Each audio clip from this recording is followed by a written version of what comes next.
Welcome to Slash Forward. In this episode, we're gonna get industrious and have a silly time with the boys in the 2015 zombie comedy, Scout's Guide to the Zombie Apocalypse. Let's get to it. We open on some epic janitorial TikToking. First, we're both down a plate and so Let's not get crazy with the copyright material here. He's cleaning some sort of advanced experimental laboratory and is left alone to do his job with strict instructions not to touch anything. Instead, he touches quite a bit, ultimately applying compressions too low, although it does seem to work as the patient comes to. The scientist is too distracted by his Takis to take notice and, like a raccoon, nearly gets stuck until he lets go of his shiny prize.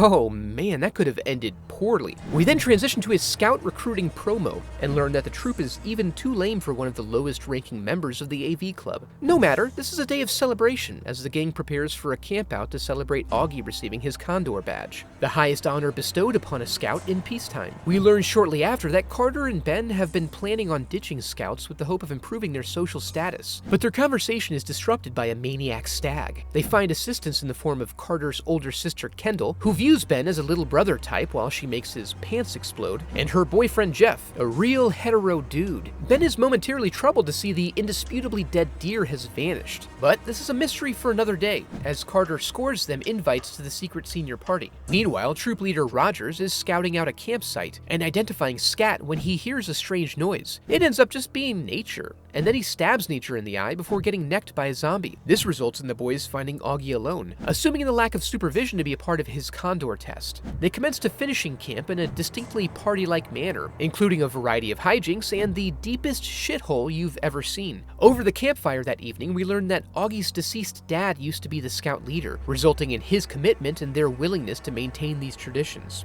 After nightfall, Carter convinces Ben to duck out for a few minutes of double secret partying, but Augie's a light sleeper. They get into an argument, admit their intent to leave scouts, and go their separate ways. They make a stop in town to change and notice the area is unusually deserted, including the front door of the local strip club, which beckons to them. Ben slowly begins his transition to manhood, but they are both left horrified with the most confusing boners. They're saved at the last minute by the cocktail waitress and local legend, Denise, and then run out to the car to make their getaway. Meanwhile, Augie has gone to look for Mr. Rogers at his house, and catches him as he's on his way out. The scout leader has a very undolly-like response to happening upon a guest, and in the ensuing struggle, Augie earns his face-melting badge. The others arrive at the police station to find they missed a town evacuation. They're forced to barricade themselves inside, and the boys finally begin pulling some weight. But the numbers are too great and they flee, finding the only safe course of action to be locking themselves in a cell. They're stuck like this for just long enough to develop their characters and relationships. Then, a loud noise outside causes the zombies to stream out to the parking lot. Augie saw their car and set a distraction, allowing him to duck in and release them and for them to escape out the back. They eventually run across military personnel and learn that there were no orders to evacuate a large party. They convince him to take them to the address provided to Carter, but arrive at a water treatment plant instead, subtly indicating Carter's social value. You get it? It's full of shit. They then lose their military escort when Denise is forced to crush his head.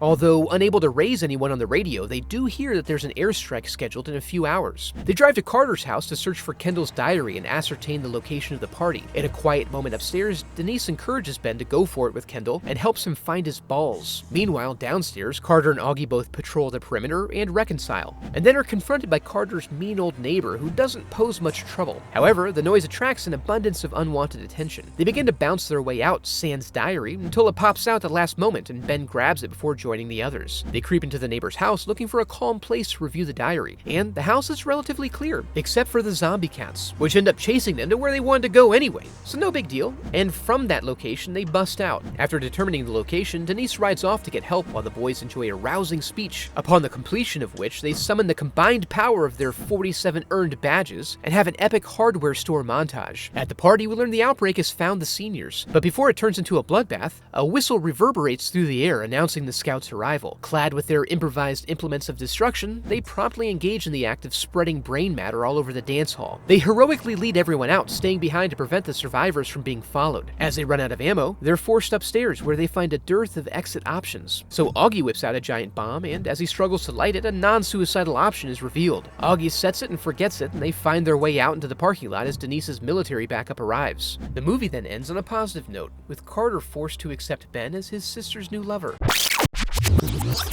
And that was Scout's Guide to the Zombie Apocalypse. Another really good horror comedy with some backbone to it. If you enjoyed the video, I'd love for you to become a part of the channel by subscribing. Thanks for watching.